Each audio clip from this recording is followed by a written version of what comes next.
Friends, good morning, শুভ সকাল। সবাই কেমন আছো? আজকে তো একেবারে আলাদা একটা স্পেশাল। আজকে হচ্ছে ষষ্ঠী, শুভ ষষ্ঠী, মানে জামাই ষষ্ঠী। জামাই ষষ্ঠী হলে কি হবে? জামাই ষষ্ঠীতে জামাই ছাড়া আজকে আমরা ষষ্ঠী করব মেয়েরাই। তো সবাইকে ওয়েলকাম করতে চ্যানেল ইচ্ছে পূরণে, আমি কল্পনা। চলো শুরু করা যাক আজকের দিনটা। মা বেরিয়েছে ষষ্ঠীর জন্য, এ দেখো কুলো নিয়ে। চলো মা এই সাইডটা দিয়ে বাইরে যাম। চলো, অনেক দিন পর যাচ্ছি। আর আমাদের জামাই ষষ্ঠীর প্রথম নিয়ম হচ্ছে আমরা গঙ্গায় যাই। আমাদের তো গঙ্গা তো একটুখানি, মানে যাই হোক, হাঁটা পথে যেতে পারবো না, টোটো করে গেলে যেতে পারবো। তা আমাদের এখানে আদি গঙ্গা আছে, যেটা পুরনো পুকুর বলা হয়, অনেকেই নদী বলে, আদি গঙ্গা বলে থাকে। তো ওটা এখন আর গঙ্গা নেই, পুকুর হয়ে গেছে। ছোটোবেলায় ওখানে যেতাম। বিয়ের পর যতবার ষষ্ঠীতে এসেছি ওই পুকুরটা আমি ছাড়ি না, কারণ আমি ওখানে সাঁতার কাটতে খুব ভালোবাসি। তো মাকে ঘুমের থেকে উঠে বেলা মা পুকুরে যাবো, সাঁতার কাটবো, আসো। তো ওই জন্যই যাচ্ছি, যাওয়া যাক। চলো পুকুরে যাই, সাঁতারটা কেটে আসি, তোমাদের সাথেও শেয়ার করবো।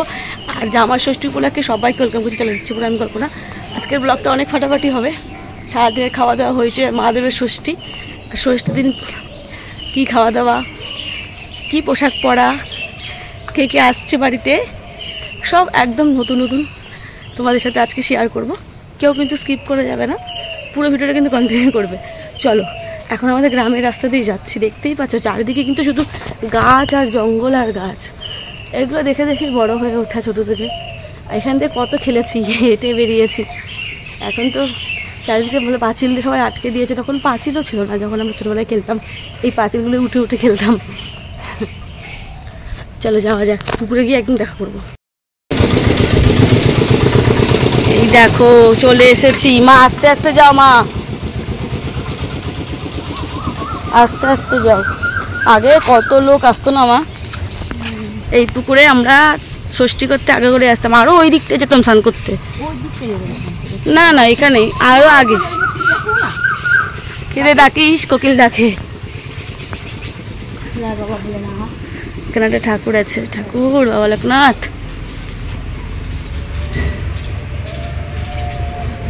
এখনো ঘাটে কয়েকজন আছে, চলো যাই ঘাটের দিকে। মনে হয় যেন ঘাটে কয়েকজন আছে, স্নান করছে। হ্যাঁ বুঝে। ওমা দাঁড়াও দাঁড়াও দাঁড়াও দাঁড়াও, একজনা উঠু, জায়গা আছে, একটু জায়গা নেই তো, দাঁড়াও, এদের হয়ে যাক। জলে নামবো।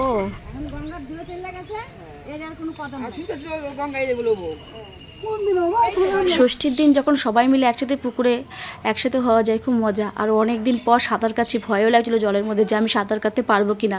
আলটিমেট যখন জলে নামলাম সব ভয় চলে গেছে। এতদিন ধরে পুকুরটা মানে কচুরি পানাতে ভর্তি ছিল, এখন কিন্তু পরিষ্কার করাতে জলটা অতটাও একদম ঝকঝকে হয়নি, কিন্তু পরিষ্কার। আর ওদিকে তো কত কুমড়ির শাক ভর্তি হয়ে গেছে।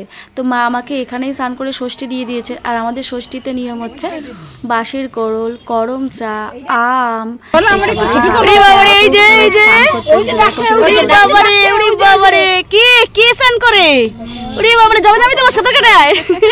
সাঁতার কেটে আয়।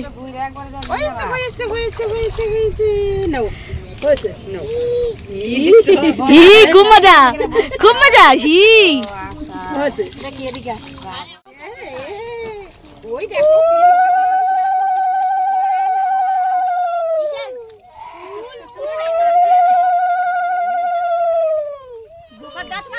প্রতি বছর ষষ্ঠীতে কিছু না কিছু নতুন গায়ে পরিধান করি। এবছর এই নাইটিটা দেখো, কালকে এই নাইটিটা কিনে নিয়ে এসেছিলাম।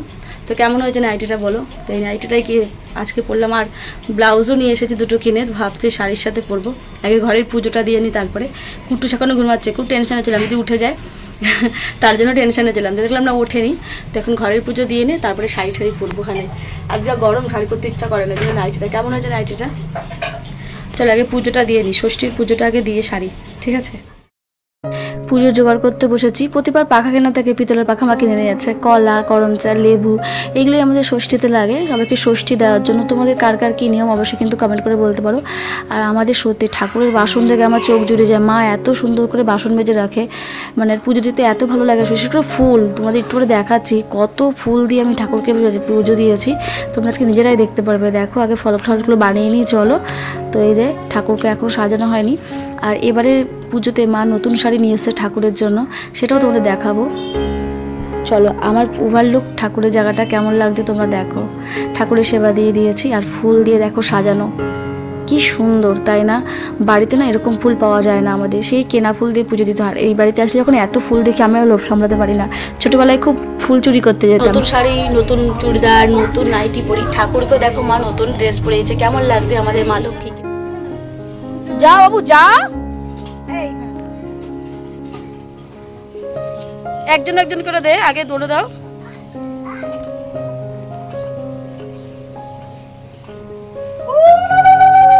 দিদুনকে প্রণাম করো বাবা, দিদুনকে প্রণাম করো বাবা, দিদুনকে প্রণাম করো। ছেলেকেও সকাল সকাল বাড়িতে এসে স্নান করিয়ে দিয়েছি, মা ওকে ষষ্ঠী দিয়ে দিল। কারণ এরপর যখন বেলা হয়ে যাবে না, ও আর স্নান করতে চাইবে না। আর ঠান্ডা লেগেছে প্রচণ্ড, ওই বাড়ি থেকে জানো না তো এত ঠান্ডা লেগেছে। এত কিছু আনন্দের মাঝখানেও কোথাও গিয়ে একটা আমার খারাপ লাগেছিলো। এই যে ভাতটা করেছি না, এই ভাতটা ছেলেটাকে সঙ্গে সঙ্গে বমি করে দিয়েছে জানো না তো। আর তারপরে মা আমাকে সকালের খাবার দিয়ে দিয়েছিল। আজকে পনির করেছিল, ষষ্ঠী দিনে মেনুতে ছিল সকালবেলার ডগের ডাল, পনির, গতকালের মাছ ছিল একটা, সেই মাছ ভাজা, চাটনি। আর এই যে ছেলে আমার পাশে বসে জ্ঞান জ্ঞান করছে, ওর ভালো লাগছে না। তো চলো কাকি এবার আমাদের ষষ্ঠী দেবে। কাকি এখন ষষ্ঠী দিচ্ছে আমাদেরকে, সব আমাদের সব বাচ্চা কাচ্চা মিলে। প্রথমে দিদি,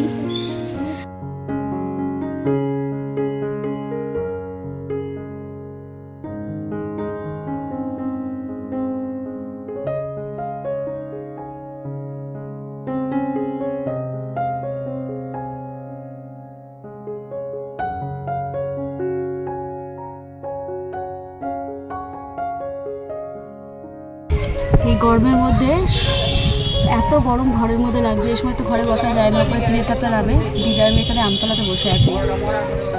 মা বলছে মাংস রান্না করতে, আমাদেরকে পালিয়ে চলে, দুজনেই পালিয়ে চলে এসেছে।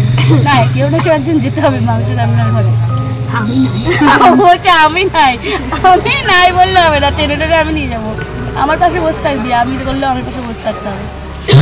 মাংস রান্নাটাই বাকি আছে, তাছাড়া সব কিছু রান্না বান্না হয়ে গেছে। এত গরম লাগছে না, ভালো লাগছে না, বেলা 12টা তো বাজে। খাওয়া যখন শেষের মুখে, তখন মা দিদিকে বলছে কি রে ভিডিও করলি না, কী কী রান্না হয়েছে। ষষ্ঠীর মেন জিনিস দেখানো হলো না। তবে আমরা দুটো বোনই দুটো জামাই, কিন্তু আমাদের এই বাড়িতে আজকে নেই, আমরা দুই বোন মিলেই ষষ্ঠী করছি। আর ওইদিকে দেখো মাংস, আজকে দেশি মুরগির মাংস করা হয়েছিল, ডাল, চাটনি, তারপরে পনিরের তরকারি, দই, মিষ্টি সব কিছু মিলিয়ে ঝিলিয়ে সবাই মিলে আমরা এখন ঘুরতে যাচ্ছি। 60 ফুট বলেছি, এখন গেট পড়ে গেছে, রেল লাইনে এখন দাঁড়িয়ে আছি আমরা। এখন সবাই আমরা বসে আছি টোটোর মধ্যে, কখন দাঁড়িয়ে রয়েছে করলো এতক্ষণ ধরে রেডি হয়ে বাড়ি থেকে যখন একটু আগে বললো গেটটা করতো না। দেখো রেল লাইনটা কোনটা বাঁচবে না, আমাকে ফ্রিতে ক্যামেরাম্যান রেখে দিয়েছে, আমাকে টাকা পয়সাও দিচ্ছে না। কিসের টাকা পয়সা বলো, ফ্রিতে ক্যামেরাম্যান সব ফ্রিতেই হয়, তো টাকা পয়সা লাগে না। যারা ভিডিও করে তাদেরকে জিজ্ঞাসা করে এসো ক্যামেরাম্যানের জন্য টাকা পয়সা লাগে কি না, ওটা বন্ধ আছে। চলো আজকে আমি শাড়ি পরে গেলাম এই গরমের মধ্যে, মানে জামাই ষষ্ঠী দিনকে শাড়ি পরে যাচ্ছি।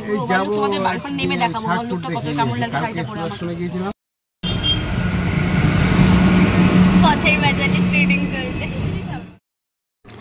এরপর আমরা বেরিয়ে গেলাম।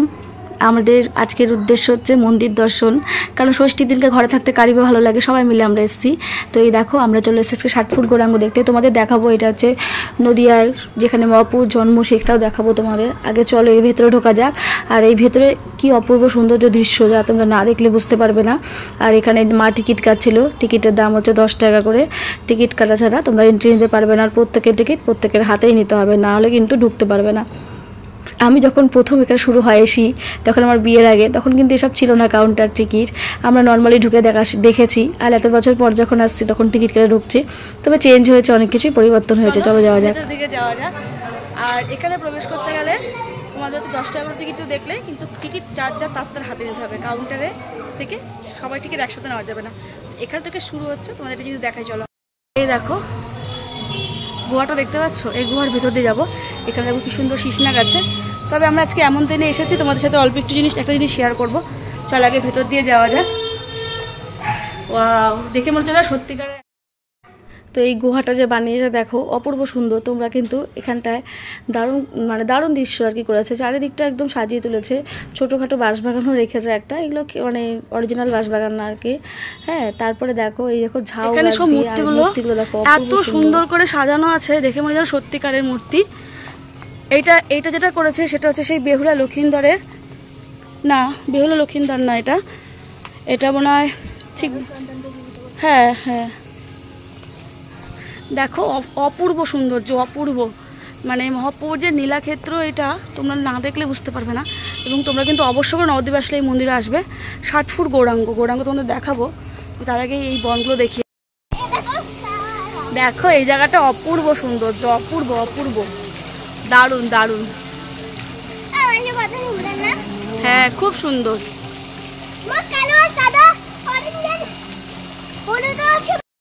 চলো, কি সুন্দর জায়গা, করতে পেরে আমি খুবই খুশি, ভীষণ ভীষণ খুশি। দেখো ওখানে সে গোবর্ধন যে কোন অ্যাঙ্গেল দিয়ে তুলেছিল সেটার দৃশ্য ওখানে তুলে ধরা হয়েছে এবং সেটা অপূর্ব সুন্দর। এবার আমরা যেখানে এসেছি সেখানে বলে না যে 33 কোটি দেবতা, কৃষ্ণের যে বিভিন্ন রূপ, সে সমস্ত রূপগুলো এখানে তুলে ধরা হয়েছে। এবং প্রত্যেকটা ছোট ছোট যে কাচের যে খোপগুলো দেখছো তাতে কিন্তু সাজানো আছে, তোমরা আলে দর্শন করতে পারবে। এতগুলো দেখানো সম্ভব না, তাহলে ব্লগটা হয়তো বড় হয়ে যাবে, তাই তোমাদের এক ভাগ চারিত্রে ঘুরিয়ে দেখিয়ে দিলাম। এবং এখানে যে রাধা কৃষ্ণের যে অষ্টসখী যে নীলা, তারও একটি প্রতিচ্ছবি এখানে কিন্তু তুলে ধরেছে। এই দেখো, যেটা তোমরা মায়াপুর গেলে অবশ্যই দেখতে পাবো অনেকে, আমরা কিন্তু এখানে বসেই দেখতে পারি। নবদ্বীপের পার্শ্ববর্তী যেহেতু মায়াপুর, তো আমি এখানে বসে বসে সেই দর্শন করি। আর মেন যেটা তোমাদের 60 ফুট গৌরাঙ্গ, যেটা আমি তোমাদের দেখাবো, এই দেখো। কেন তোমাদের দুর্ভাগ্য বললাম প্রথমেই, কারণ এই ঠাকুরটা রং করা হয়নি, তাই এরকম করে বাঁশ দিয়ে ঢাকা, তোমাদের দেখাতে পারলাম না। এখানে কি সুন্দর দেখো রাধাকৃষ্ণ। 15 টাকা করে না, অন্য জায়গায় 30 টাকা, আমি 20 টাকাই রেখেছি। না 15 টাকা করে দাম বাড়াইনি আমি। হ্যাঁ, এগুলো 15 টাকা করে বাসি। 15 টাকা কেউ দিতে পারে। বাইরে বেরিয়ে দুই ভাই বোনের বাঁশি কোনটাকে নেবে, আলটিমেট বাঁশি কিনে দিলাম দুজনকেই, আর বাজাতে শুরু করেছে ওইখানেই। কি এত গরম লাগছিল, দাঁড়িয়েছিলাম অনেকক্ষণ। এরপরে আমরা যাব আমাদের এখানকার মহাপ্রভু যেই ঘাটটা দিয়ে চলে গেছিলেন, সেই ঘাটটা নিদয়া ঘাট। তোমাদের শর্ট ভিডিওটা আমি দিয়ে দেবো এই নিদয়া ঘাটের পরিচয়। এই যে নিদয়া ঘাট কেন বলা হয়, অনেক রকমই তো ঘাট আছে নবদ্বীপের, আর এটাই কিন্তু নবদ্বীপের শেষ ঘাট। এরপরে আছে ইদ্রাক ঘাট, তারপরে কিন্তু নবদ্বীপের আর কোনো ঘাট নেই, এটা লাস্ট ঘাট বলতে পারো। আর এখান থেকে কিন্তু একটা গল্প শুরু হয়েছে, সেই গল্পটা তোমাদের পরবর্তীতে আমি শেয়ার করব শর্ট ভিডিওর মাধ্যমে, তোমরা কিন্তু অবশ্যই সেটা দেখতে পারো, ঠিক আছে। আর এখান থেকে আমরা চলে যাবো হচ্ছে মহাপ্রভুর জন্মস্থান, একদমই পাশাপাশি। তো এখানে এত ঠাকুরের, মানে কি বলবো, ঠাকুর দেখলে মানে প্রাণ জুড়ে যায়, মন্দির মানুষকে সব ঠাকুর নিয়ে চলে যায় বাড়িতে, এত সুন্দর জন্মস্থানের ওখানে। যখন যখন গেলাম মহাপ্রভুর, পা রাখা মাত্রই দেখলাম ওখানে গীতা পাঠ হচ্ছে, ভাগবত গীতা পাঠ করা হচ্ছে। সন্ধ্যা হয়ে এসেছিলো তখন, সেই জন্য পাঠ শুরু হয়ে গেছিলো। আর সবচেয়ে যেটা সৌন্দর্য, যেটা হচ্ছে মহাপ্রভুতে নিমাই বলা হয়, নিম গাছের নিচে তার জন্ম বলে। দেখো কত বড় নিম গাছটা, এর নিচেই কিন্তু মা সচী মাতা নিমাইকে কোলে করে নিয়ে বসে আছে, ওই দেখো। আর এখানে মোবাইলটা ইউজ করা বারণ, তাই আমি বেশি একটা ভিডিও করিনি, হালকার মধ্যে তোমাদের দেখিয়েছি। আর এই যে প্রণামীর বাস্কতে আমাদের 2 কুচ্চা বাচ্চা, দিদির একটা মেয়ে, আমার ছেলে মিলে কে আগে দেবে ওইখানে প্রণামী, দুজনে নাগাল পায় না, দেখো ওর উপরে উঠে নিয়ে মারামারি করে দিল। আর এখানে তারপরে আমরা আইসক্রিম খেতে চলে এসেছি, বাড়ি ছেড়ার পথে যে আমরা আইসক্রিম খাবো, সবাই মিলে বসে পড়েছি। আইসক্রিম খেতে বসে পড়েছি, রাস্তায় ঘেমে গেছি, আইসক্রিম খেয়ে বাড়ি যাবো। বাড়ি যাচ্ছি, কি অবস্থা সবার আলাদা আলাদা আইসক্রিম। আলটিমেট আজকের ভিডিও তোমাদের কেমন লাগলো কমেন্ট করে বলো, আর ভালো লাগছিল না টানতে। টাটা বন্ধুরা।